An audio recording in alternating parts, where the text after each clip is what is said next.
Good morning बच्चों।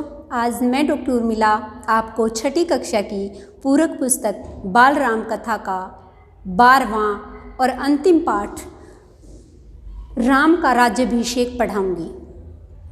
अभी तक हमने पढ़ा कि राम और रावण के युद्ध में रावण मारा जाता है और लंका का राज्य अब विभीषण को सौंप दिया जाता है। इसके आगे की कहानी हम इस पाठ में पढ़ेंगे। विभीषण चाहते थे कि राम कुछ दिन लंका में रुक जाए, नई लंका में, उनकी लंका में। उन्होंने अपनी इच्छा राम को बताई और इसका कारण भी। विभीषण ने कहा, मैं चाहता हूँ कि आप कुछ दिन यहाँ विश्राम कर लें, युद्ध की थकान उतर जाएगी। वैसे भी इसमें मेरा अपना स्वार्थ है, आपका सानिध्य और रीति नीति सीखने का अवसर। आपने यह नगरी देखी भी तो नहीं है। राम ने लंका नगरी में कदम नहीं रखा था। सीता से मिलने हनुमान गए थे 2 बार, अंगद गए थे, लक्ष्मण भी हो आए थे विभीषण के राज तिलक के समय, लेकिन राम उस नगरी से दूर ही रहे। राम ने कहा, मित्र, यह संभव नहीं है। वनवास के 14 वर्ष पूरे हो चुके हैं। मैं तत्काल अयोध्या लौटना चाहता हूँ। भरत मेरी प्रतीक्षा कर रहे होंगे। जाने में देर हुई तो वो प्राण दे देंगे। उन्होंने प्रतिज्ञा की है और मैं उनकी प्रतिज्ञा से बंधा हुआ हूँ। विभीषण राम से अलग नहीं होना चाहते थे। उनका अनुरोध राम ने अस्वीकार कर दिया था, पर वे निराश नहीं थे। इस बार उन्होंने एक नया प्रस्ताव रखा और कहा कि मेरी इच्छा है कि मैं आपके राज्याभिषेक में उपस्थित रहूं। मुझे अपने साथ चलने की अनुमति दे दें। राम ने उनका आग्रह स्वीकार कर लिया और बोले कि आप मेरे लिए यात्रा की व्यवस्था कर दें। राम ने विभीषण की विनती मान ली तो हनुमान और सुग्रीव भी सामने आए। राम ने उन्हें भी अयोध्या आमंत्रित किया। विभीषण का पुष्पक विमान उन सबको ले जाने के लिए तैयार था। विमान के उड़ान भरने तक वानर सेना वहीं रुकी। विमान जाने के बाद वे कूदते फांदते किष्किंधा की ओर चल पड़े। विभीषण ने अपने कोषागार से उन्हें रत्न आभूषण दिए, उनकी वर्षा की उसी विमान से। वानरों के लिए यह मनोरंजन था, जिसको जो मिला लूट लिया। विमान लंका से चला। उड़ान भरने के बाद उसने उत्तर दिशा पकड़ी, जिधर अयोध्या नगरी थी। राम सीता के पास बैठे थे। मार्ग में पड़ने वाले प्रमुख स्थान बताते जा रहे थे। रावण सीता का हरण कर उसी मार्ग से लाया था, पंचवटी से। उस समय सीता ने वे स्थान ठीक से देखे भी नहीं थे। स्थानों के नाम उन्हें ज्ञात नहीं थे। पहले रणभूमि पड़ी, फिर वह पुल जिसे नल और नील ने बनाया था, सेतुबंध। किष्किंधा रास्ते में ही था। वानर राज सुग्रीव की राजधानी थी। सीता के आग्रह पर विमान किष्किंधा में उतरा, सुग्रीव की रानियों तारा और रूपा को लेने। आगे ऋष्यमुख पर्वत पड़ा, उसके बाद पंपा सरोवर। उसकी सुंदरता अद्भुत थी। राम ने सीता को एक पतली सी चमकती हुई रेखा दिखाई और कहा, सीते, ये गोदावरी नदी है, ऊंचाई से इतनी छोटी नजर आ रही है। इसी के तट पर पंचवटी है। देखो, हमारी पर्णकुटी अब भी बनी हुई है। सीता ने आंखें बंद कर ली, जैसे पंचवटी को पुनः देखने में वह डर रही हो। उसे पूरा घटनाक्रम याद आ गया।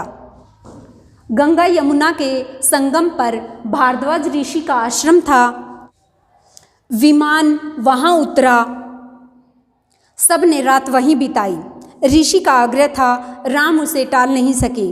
वहीं से हनुमान को अयोध्या में भेजा गया, भरत को उनके आगमन से पूर्व सूचना देने के लिए। राम सीधे अयोध्या नहीं जाना चाहते थे। उनके मन में एक प्रश्न था, एक संशय था कि 14 वर्ष की अवधि में कहीं भरत का मन बदल तो नहीं गया, कहीं इस अवधि में भरत को सत्ता का मोह तो नहीं हो गया। हनुमान को अयोध्या भेजते हुए उन्होंने यह प्रश्न रखा था और कहा था कि हे वानर शिरोमणि, आप भरत को मेरे आने की सूचना दीजिएगा। ध्यान से देखिएगा कि यह समाचार सुनकर उनके चेहरे पर कैसे भाव आते हैं।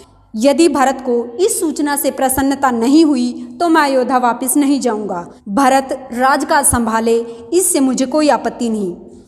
हनुमान वायु वेग से चले जैसे उड़ रहे हों। मार्ग में निषाद राजगुह से भेंट की, उनसे अयोध्या का हाल जाना। वहाँ से नंदीग्राम पहुँचे, क्योंकि नंदीग्राम में ही भरत रह रहे थे।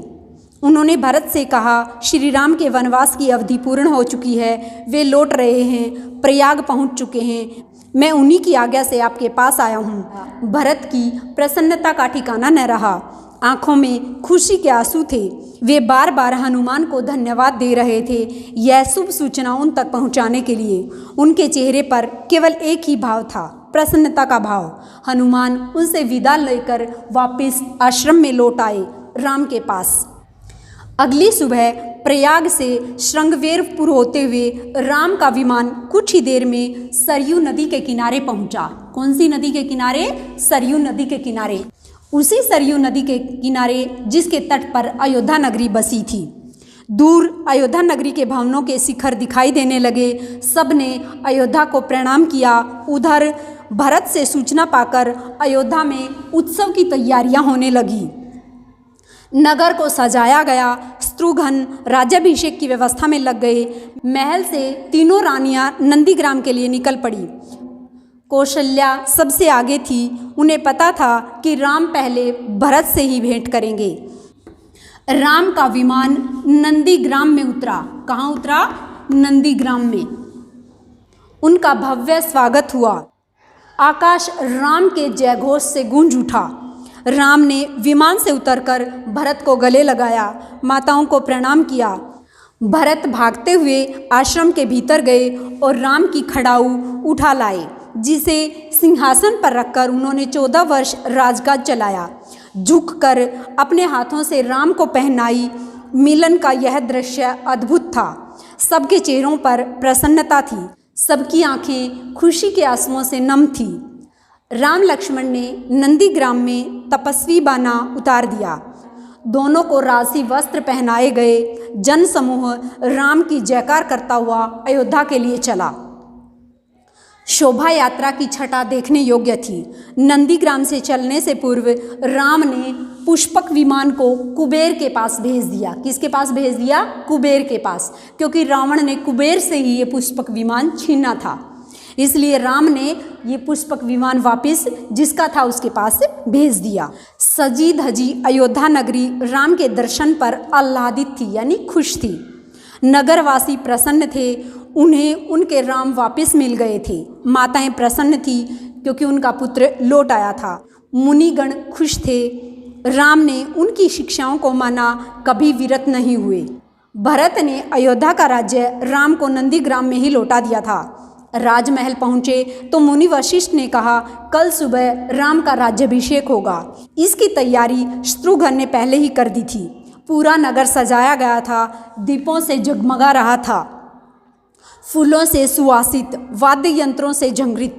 पूरे 14 वर्ष के बाद अगले दिन मुनि वशिष्ठ ने राम का राजतिलक किया। राम और सीता सोने के रत्न जड़ित सिंहासन पर बैठे। लक्ष्मण, भरत और शत्रुघ्न उनके पास खड़े थे। हनुमान नीचे बैठ गए। माताओं ने आरती उतारी, मंगलाचार हुआ, शुभ गीत गाए गए। राम ने सीता को एक बहुमूल्य हार दिया, प्रजाजनों को उपहार दिए। सीता ने अपने गले का हार उतारा, परंतु वे दुविधा में थी कि वह किसे दें। दुविधा राम ने दूर की कि तुम जिस पर सर्वाधिक प्रसन्न हो उसे दे दो। सीता ने वह हार हनुमान को भेंट कर दिया, भक्ति और पराक्रम के लिए। कुछ ही दिनों में सारे अतिथि एक एक कर चले गए। विभीषण लंका लौटे। सुग्रीव ने किष्किंधा की ओर प्रयाण किया। ऋषि मुनि अपने अपने आश्रम चले गए। हनुमान कहीं नहीं गए, राम दरबार में ही रहे। राम ने लंबे समय तक अयोध्या पर राज किया। उनके राज में किसी को कष्ट नहीं था, सब सुखी थे। भेदभाव नहीं था, कोई बीमार नहीं पड़ता था। खेत हरे भरे थे, पेड़ फलों से लदे हुए थे। राम न्याय प्रिय थे, गुणों के सागर थे। उनका राज्य राम राज्य था, आज तक स्मृतियों में है। और इसी के साथ हमारी बाल राम कथा का ये अंतिम पाठ राम का राज्याभिषेक समाप्त हुआ। अगर वीडियो अच्छी लगी तो इसे लाइक और शेयर ज़रूर करना और साथ ही मेरे चैनल को सब्सक्राइब करना। धन्यवाद।